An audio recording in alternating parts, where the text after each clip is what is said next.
Welcome to Missouri's Best Podcast by Missouri Magazine, celebrating why we love Missouri. This podcast is hosted by CEO and founder of CDM Media Group and positive influencer Sherry Cranford and her co-host, entrepreneur, business coach, and award-winning MC and event host, Brock Barton. Missouri's Best Podcast is the best place to learn about influential personalities, special events, and impactful businesses throughout Missouri. Now here are your hosts, Sherry and Brock. Hey everyone, I'm so excited to be here today with my co-host Brock Barton and special guest Chris Bandi. We hope you're inspired and enjoy listening to us today as we sit down and talk with country music artist Chris Bandi. And now I'm going to hand it over to my co-host Brock Barton.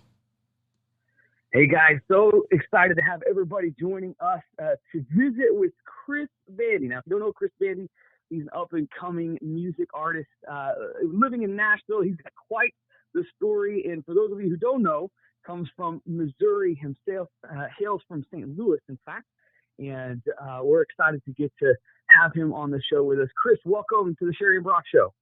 How are you? I'm good. How are you, sir? I'm doing well. Happy to be here. Thank you so much for having me. Absolutely. I understand you're in Denver right now. We are. We're in Denver. We started our radio tour back up, which means we're going out to radio stations, playing them a few songs, hoping that they like me and the songs enough to add it to their radio station and play it on their radio station. That is exciting. I will tell you, I have gotten to tune into a few of your tracks. Brother, I'm impressed. I love it. As a person who DJ'd on a country music radio station for a number of years, you are a class act. So I'm excited to have you on the show. Well, thank you so much. I think I need to mail you a check for $20 to say all those nice things about. That's awesome. Well, so we would love to get to know you, and I know our listeners would love to hear about your journey to Nashville, becoming an artist in country music. So tell us about growing up in St. Louis and what led you to writing, kind of singing, and heading to Nashville. Absolutely. So St. Louis is a huge musical city. We have Blueberry Hill. We had Chuck Berry, one of my favorites, Nelly. But I remember I was 5 years old, and we went to, it was the Kiel Center at that time, and I got to see Garth Brooks perform live. And that was the first time that I think I realized what I wanted to be when I grew up. And that was to play music and play country music. And I was in a band in high school. It was a rock band, and my mom kind of volunteered me for the band. She was co-workers with the guitarist's uncle, and one day she came home and said, "Hey, I think I found you a band to be in." And so we would practice every Sunday afternoon, and we would play shows all around St. Louis. There's a little place called the Creepy Crawl over the river in Illinois. We played a place called Pop down on the Loop, a place called Cicero's, and the Duck Room. So we were playing all over St. Louis, and it, I didn't love the songs that we were playing and the music style that we were playing, but I loved being up on stage. And I did love being with the guys and being in the band. But I knew my calling was a little bit different.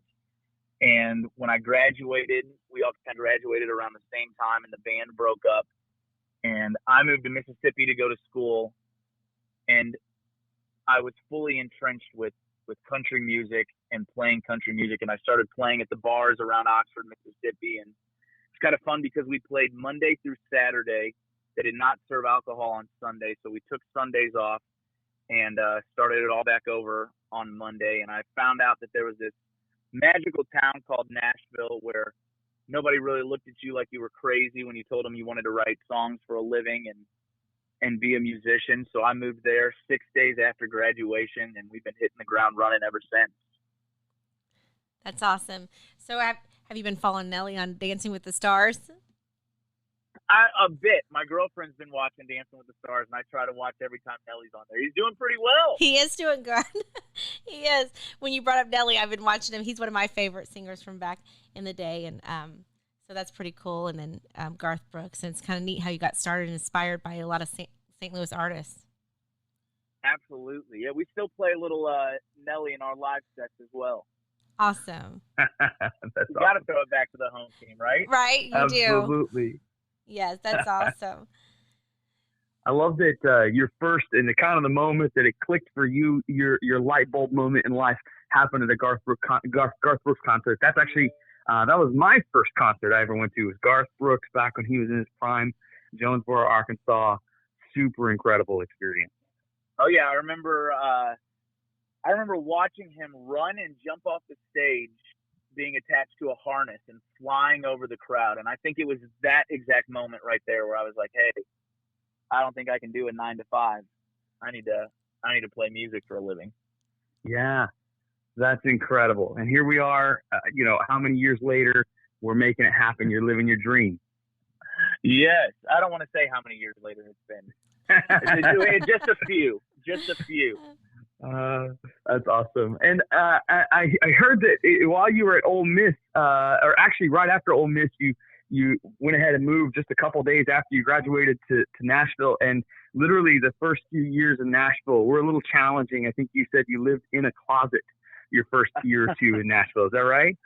I did. So it was whatever a real estate agent or a renter needs to classify it as a room, it had. So whether it was like a window or a door, whatever it needed, this one needed. But it was, the size of a closet. I could fit one air mattress in there and a couple of outfits, and that's what I did. And slept on that air mattress. I probably slept on that air mattress for a little over a year after I moved to Nashville, because I didn't want to do anything other than play music. So I didn't want to get a job waiting tables. I didn't want to be a bartender or anything like that. I just wanted to make money playing music. So I got very lucky that I was connected with the bars in Nashville, connected with the bars in Oxford, Mississippi, connected with the bars in St. Louis and Illinois, right across the river from St. Louis. So I would call them if I ever needed to make rent, and I'd say, hey, you think I could come play Thursday through Friday, or Thursday through Sunday, Thursday through Saturday, make a little bit of rent money, and come back to Nashville. So it was great. They were always so awesome. Let me come play some shows, make a little bit of money, and then I'd go back to Nashville, and everybody would tell me to go to writers' rounds and open mic nights and stuff like that. So that's exactly what I did. Monday, Tuesday, Wednesday, I was going to those writers' rounds, open mic nights, awkwardly walking up to the writers that I saw there, telling them that I loved their stuff and I'd love to write sometime, and just trying to, market myself and network and meet as many people as I could. That's incredible. Literally, while you were there, you're having to drive back to St. Louis or to Oxford to do shows, and then come back to live in Nashville to pursue the dream. Is that right? Yes. Wow. Nuts. That's incredible. That's a testament to sometimes what it means to pursue your dream and having to sacrifice a lot to do it. So that's pretty incredible. But here we are. It sounds like you released your debut EP earlier this year, self-titled, correct? Yes, we did. That was, so exciting. Such an awesome process to go through and to do with my amazing team.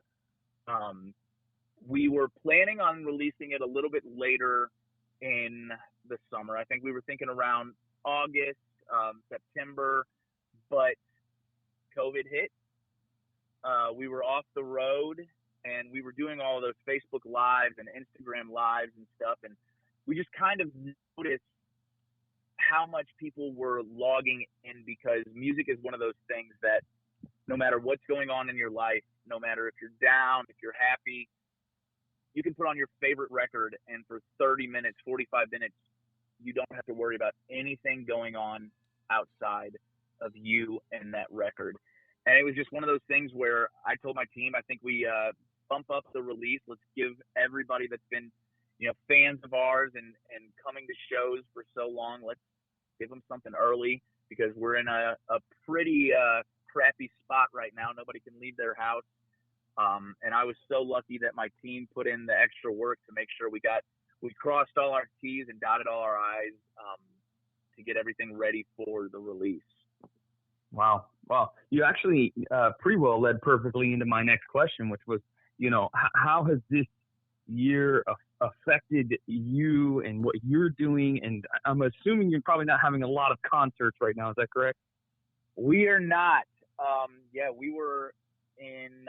Everything got shut down March 13th. I remember we had just played a show in New York City, and that was the first time I'd ever seen New York City as dead as it was. So that's when I first started kind of thinking, hey, maybe, maybe this is a lot bigger than everybody's saying it is. And that was the night that President Trump addressed the nation and kind of shut everything down. So we went on stage at 8:30 Eastern time, and I believe he addressed the nation at 9 o'clock. So we kind of went on stage, came off stage to a completely different world. And from there, we played one more show in Salisbury, Maryland, Salisbury, Maine. And I think we sold about 500 or 600 tickets, and there were 35 people at the show. Oh, wow. That's when, it even more started clicking that this is a lot bigger than we're thinking it is. Drove that night to Boston where we were supposed to play on the 13th, and woke up that morning to the call that the tour was going to be rescheduled and we were going to fly home. And I got home, and we stayed home for a very, very long time. Some days it felt like a week. Some days it felt like 3 years. But all the shows that we had on the schedule just slowly started falling off. And it was sad. I feel bad for my band. I have a job outside of music. I'm a songwriter, so I get paid by my publishing company. So that money was still coming in and stuff. And, we weren't just barely scraping by. So I was very, very fortunate for that. But for my band, that if we're not playing shows, they're not getting paid. For these venues, if they're not hosting shows, they're not making money, and they still got to pay rent. They still got to pay, taxes and stuff. So I feel terrible for the touring community as a whole throughout all of this. Wow. Yeah, that sounds very jarring, kind of a crazy experience there, walking into a 500 or 600 person expected show, and there only being 30, 35 people. That'd be insane. Absolutely. Well, I think it's hard this year for all the musicians and, the venues and everything that's gone on. And I give I applaud all you guys for all the things that you guys are doing. Be creative and keep singing and keep, I know I've watched tons of Ozark Amphitheater. They had to shut down, and it ended up doing lives for us, like kind of a dinner and a live show on Facebook. So that was kind of neat to do, and so I appreciate. Oh, that's awesome. Yeah. So I'm just thankful that you guys keep going and keep singing, because I know that music's important to so many people when they're listening, going through things. Absolutely, and we're kind of seeing, the sparkle of light at the end of the tunnel. I don't know when we're going to be back playing full shows. I just got to go play a show with my good friend Jimmy Allen on Saturday in Daytona Beach, and everybody was wearing masks and socially distanced, and it just kind of showed that we can play music, we can get out there and do what we love doing, and be safe about it as well. Absolutely. So what is the best advice you could give others that have helped you this year deal with all the changes in the music industry? Oh, man. So just this year in specific? Yeah, this year or any other year? So had you asked me this question, last year, I would have given you a different answer.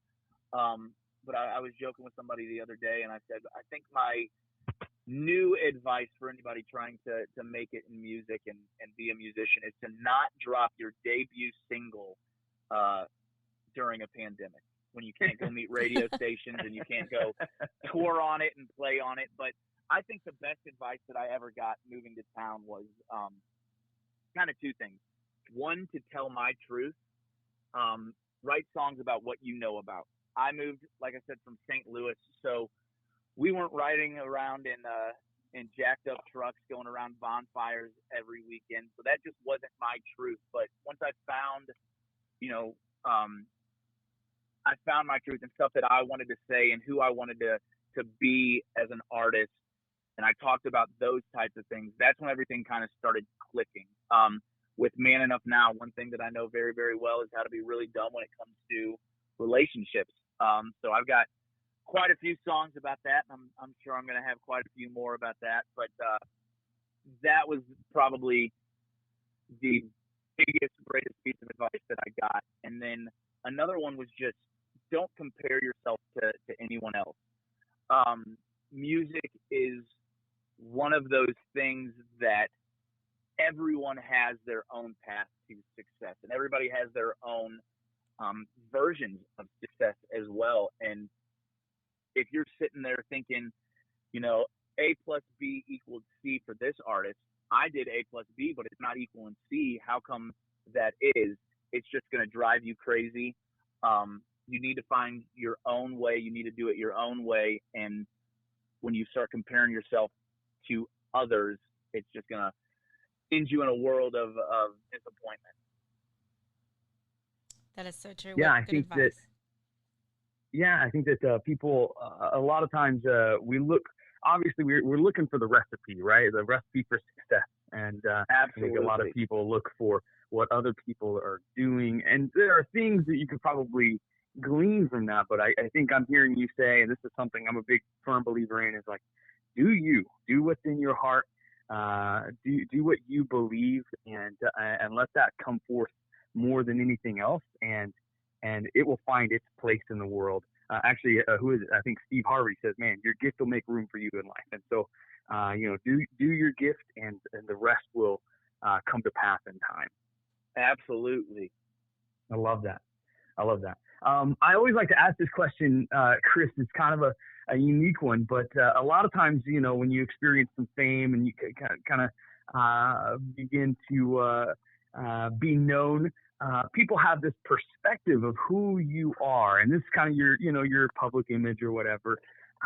But I always like to ask, what's something you wish people would know about you that, maybe is not so easy to pull just from being a country music artist? What's something that you wish people would know about who you are? Oh man, that I try to be as honest as possible. That is my number one thing. When it comes to myself as an artist, to the songs that I'm writing, I just want to tell my story, be as honest as I can be, throughout every song, throughout every performance, and in everything that I do. So your songs, when you write them, are very honest about your feelings, your experiences, your perspectives on life. Is that what you're saying? Absolutely. I'm kind of every song just kind of writing a little autobiography. Oh, that's awesome. Is there a theme that runs throughout the music that you tend to write? My girlfriend says that I like to live in the past a lot. So I have a lot of songs looking back retrospectively on, being young and in love, or young and, dumb and making a lot of mistakes. But I think that's a theme that I tend to fall back towards a lot. Yeah. So kind of learning from your youth. Is that kind of what you're saying? Absolutely. Or just talking about, being a kid and sneaking some of your parents' beer out with your friends and partying and stuff like that as well. Which you definitely never did that, right? Of course not. I love it. And what about your transition? Obviously you're already performing at Ole Miss, and doing the clubs on the weekends, but it's a big transition moving to Nashville. That was you feel like you had a lot of fear about that? Was that a big decision? I don't think I had fear. I think I, for so many years, knew it's what I wanted to do. And when the time came that my mom and dad said I needed to get a degree. And as soon as I got my degree, I could do whatever I wanted. So it was all the years of anticipation, knowing that it's what I wanted to do. So there wasn't any fear. I was excited. I was counting down the days, crossing off days on my calendar until I finally got to move down there. But I do remember when I first moved to town, I was driving down Music Row, and they do this thing on Music Row where they will put out banners of all the songwriters when they write a #1 song. And I remember driving down there and just seeing all of these artists that I've looked up to for so many years on all of these banners, and these songwriters that I've looked up to for so many years on these banners. And I remember thinking, this town is full of so many people that come here to do music, and there are only 6 banners out on Music Row right now. I was like, it's going to be very, very hard to make this dream come true. But I moved, and I knew that I wasn't going to give up. I love that. And someday soon, which I'm going to be really excited about this. Someday soon, you'll have a banner up on Music Row. It'll look awesome. Knock on wood. Fingers crossed. And on that day, I'm going to get to say, hey, we had Chris on our show. We're excited for all of his success. That'll be fantastic. Thank you. Yes. And I'll come back on afterwards. We'll celebrate together. I love that plan. That's a perfect plan. That would be awesome. So, Sherry, I think you had a question about. I know you had mentioned on the call before. You were talking about he did some things with United Way. Is that right? yes. So, tell us about being a mentor for United Way of Central Georgia for their event 478 Sings United. Absolutely, that was incredible. They do it was kind of a talent show, kind of like a Georgian Idol. That they were doing, and I got to get on a Zoom call. It probably would have been different if COVID wasn't, around, but I got to hop on a Zoom call and kind of just give a little bit of advice. And I'm not the type of person that would say, if somebody was singing something, I would never be like, hey, I think you should do it this way or this way. I just kind of told him my story and how I moved to Nashville and what you need to do if you want to make this dream come true. Keep your head down, keep trying, don't take no for an answer, and just keep busting your butt every way that you can, because hard work will eventually pay off. That is great advice. What a neat thing for them to do during this time, because I know everybody needs. Yes. Everyone needs some hope. It was awesome. That's awesome. So that being said, so who has been the biggest influence in your life? Ooh, probably my parents. And this is not just, it could even be musically as well. My mom listened to 90s country, and my dad listened to rock and 90s pop. And just growing up, it kind of depended on who took me to school that day on what I was listening to. I think that molded my love for music, because we were always listening to music, whether we were home, whether we were in the car, whether I was getting pumped for a sporting event, it was always music. And then just instilling in me everything along the way, working hard, work ethic, being on time, just sticking to commitments and everything that they have taught me along the way. I think that has been the biggest blessing of my life. I got really lucky with my mom and dad, and I wouldn't have asked for anybody else. That's awesome. That's awesome. Yeah. They back in the 90s, I think we listened to music all the time. So I remember I raised my children, and they relate to so many things with music. And so, we didn't have cell phones, and so we were always listening to music in the car. So that was a fun time. And it was, the music in the 90s was so good. It was. So good. But it was kind of the golden era of country. You had Garth, you had George Strait, you had all the big names that kind of laid the foundation for country. Trisha, Travis Tritt, Alan Jackson. Oh yeah. Yeah, that's incredible. Well, Chris, you've been now in the music industry for a few years. Tell me, what's some of the what's some of the most important lessons you've learned so far being in the music industry?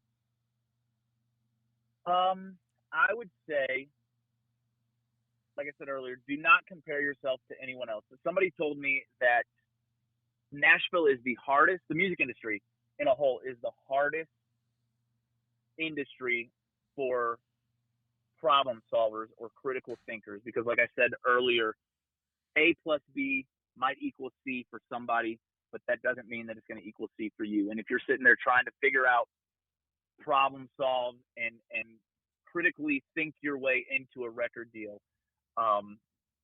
it's going to drive you crazy. And then the other one, like I said earlier, it's being honest with yourself, being honest in what you write.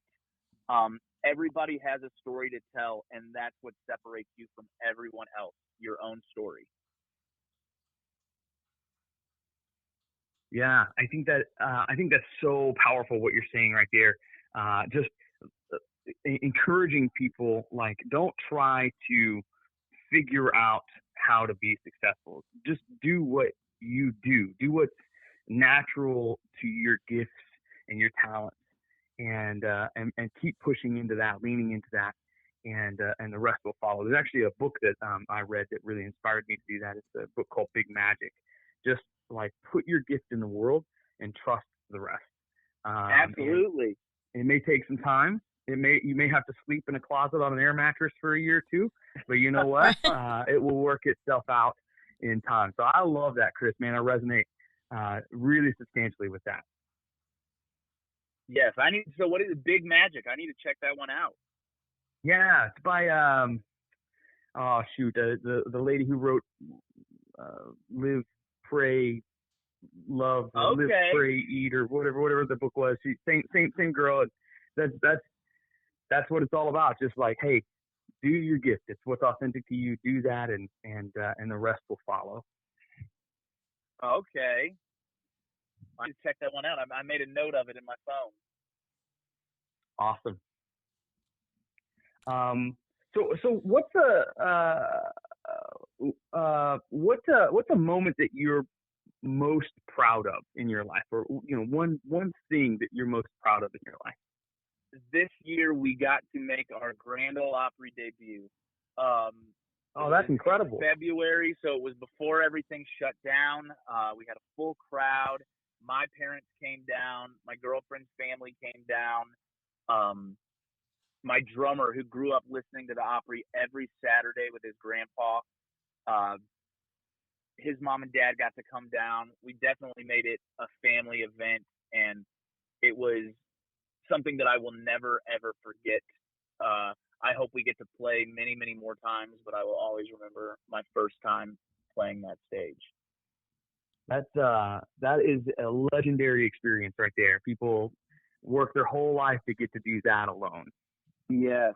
So it was awesome. I mean, when I moved to town, you kind of know that the Opry is the pinnacle of country music. And so many of these artists that I have idolized and just tried to emulate in my music, that have gone on to become members and have played that stage, to walk out there was incredible.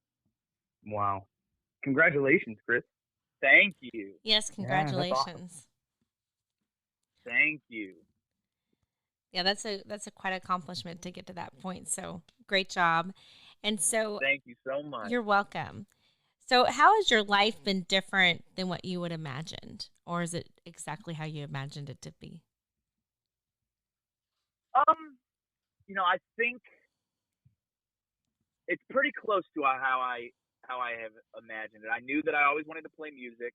I knew that I wanted to write songs. So that part has come true. I think one of the things that is just so different is learning all the ins and outs of the music industry. Learning that, it is a business. It is a industry. It's not just always the best artist or the best songwriter wins. There's a lot that goes into creating a brand, and all of that stuff that I kind of just learned along the way. Right, because it's important to brand yourself. I think each individual, I've followed country music for my entire life, and everyone has their own brand, and I think that's what stands out. You can go from Carrie Underwood to Reba McEntire to Dolly Parton to so many people. They brand themselves, and that's so important on a journey to even each individual, no matter what your journey is, to brand yourself, to be you. Right, and I remember when I moved to town, I thought you'd be playing in a bar one day, and a record executive's cousins, sisters, neighbors, best friends, mother-in-law's grandma would come in and say, "Hey, I know somebody that you need to meet," and then you would just wind up with a record deal. And I learned very quickly in my move to Nashville that is not how it works. Yeah, because I think that's an impression we get sometimes. That's how right. That's exactly how it works, and I know that you guys work hard, and it's a long path to get to where you're at. It is, but it's all worth it. Right. So tell us about the making of your new release, Would Have Loved Her. What inspired you to write this song, and tell us about that song. Absolutely. So I wrote that song. That was the last song that I wrote in 2019, and I had this title. I kind of keep my cell phone on me at all times. If I get an idea for a line in a song or a hook of a song, and I had this hook for a very long time, thinking about my grandpa who passed away about 6 months before I met my girlfriend. And I just had this idea that I knew if he would have been around and would have met her, that he would have loved her. And so I kind of kept it on my phone for a while because I knew that I needed to write it in the right room with the right person to convey what I really wanted to in the song. And I was writing that day with Zach Cale, and we'd thrown a couple of titles out there, and none of them were really clicking. And I remember I said, "Hey, I've got this idea," and I kind of told him what my idea was, how I felt like we should write the song. And he told me that his dad actually passed away before he met his wife. And I kind of looked at him and I said, I think I know why we're in this room today, and to write this song. And we wrote it, and I remember we got the demo back in early 2020, and we had already had my EP. We thought signed, sealed, everything but delivered. We had gone in the studio to record it and everything. And I sent it to my manager. My manager sent it to the label, and everybody said, "Hey, when are you going to be back in town?" Because I was on radio tour at that point and on tour with Matt Stell. So I was out almost every single day. And they said, "When are you going to be back in town? Because you need to be back in, because this song is going to be on the EP." And it made the EP, and I'm so thankful that it did, because it's such a special song to me. But we shot the music video for it, and then seeing the reaction on YouTube and Instagram, and even though I hate having one, the reaction on TikTok, people finding the song and relating to it, and it helping them in a time where they need, some comfort, has been more than I could have ever asked. That's awesome. How inspiring. I listened to the song and then I watched your video. It's an awesome song, and what a tribute to your dad or your grandpa, and then to it's just an amazing song. So thank you so much. You're welcome. So where can our listeners listen to your music and follow you and hear your new song, Would Have Loved Her? It's so inspired by your grandpa and writing. I think it's so special to give that tribute to our family and people that have passed. Absolutely. Yeah, you can listen to all the music wherever you listen to music: Spotify, Amazon, Apple Music, Pandora. Hopefully you'll be able to hear Would Have Loved Her on a radio station near you very, very soon. Check us out on Instagram, Facebook, just Chris, CHRIS, Bandi, BANDI, and chrisbandi.com for tour dates. Hopefully when we get back out, we can play shows again soon. I love it. Well, Chris, thank you so much for being on the Sherry and Brock Show. Thank you so much for having me. I appreciate it. It's been an absolute pleasure. I'm excited for all of your continued success, and You know, I'm going to be following you. All of our listeners, I'm going to encourage you to make sure to follow him on all social media platforms, even TikTok, and make sure to hook that up. Chris Bandi, he's got his newest single, Would Have Loved Her, and you can find it on all platforms. Absolutely awesome. Well, thanks so much for tuning into the Sherry and Brock Show this week. We loved having you. We've got another special surprise for you guys next week, so tune in. It's going to be incredible.